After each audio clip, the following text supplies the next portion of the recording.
এক হাদিসে 3 ব্যক্তির কথা একসঙ্গে বলা হয়েছে যাদের সালাত আল্লাহ সুবহানাহু ওয়া তাআলা কি করেন না, কবুল বা গ্রহণ করেন না। আর সে হাদিসটি বর্ণিত হয়েছে সহিহ ইবনে হিব্বানে, ইবনে মাজাহ এবং আরো কয়েকটি হাদিসের কিতাবে।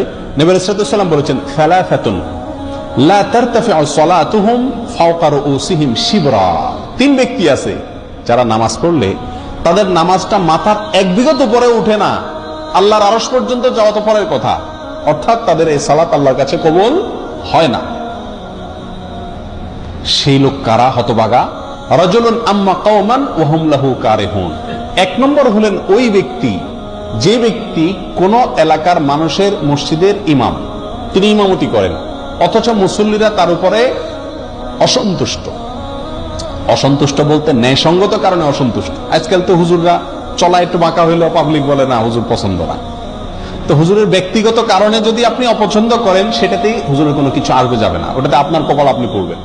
কিন্তু যদি যুক্তিসঙ্গত কারণে লোকটা বেদাতি, লোকটা খারাপ মানুষ, লোকটার ভিতরে কোনো বদভ্যাস আছে, সেই কারণে যদি পাবলিক তার প্রতি অসন্তুষ্ট থাকে, তাহলে এই ব্যক্তি জেনে শুনিয়ে পাবলিক আমার উপর অসন্তুষ্ট, আমার কোনো চরিত্রের দোষের কারণে, তারপরেও সেই ইমামতির আসন ধরে আছে, আঁকড়ে আছে, তো এই ব্যক্তির ব্যাপারে এই কথা আসছে যে তার সালাত তার মাথার 1 বিঘত উপরেও উঠে না, অর্থাৎ আল্লাহর কাছে কবুল হয় না।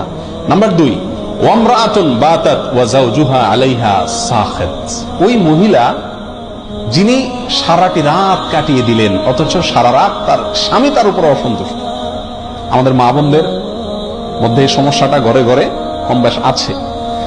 স্বামী স্ত্রী ঝগড়া লাগবেই, এটা চিরন্তন বিষয়।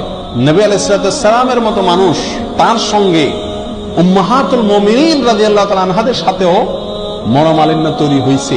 নবী আলাইহিস সালাম রাগ করে মসজিদে যান নাই, বাসায় যান নাই, মসজিদে শুয়ে রয়েছেন। ওমর রাদিয়াল্লাহু তাআলা এসে মধ্যস্থতা করে মিলিয়ে দিয়েছেন। এই ঘটনা ঘটছে।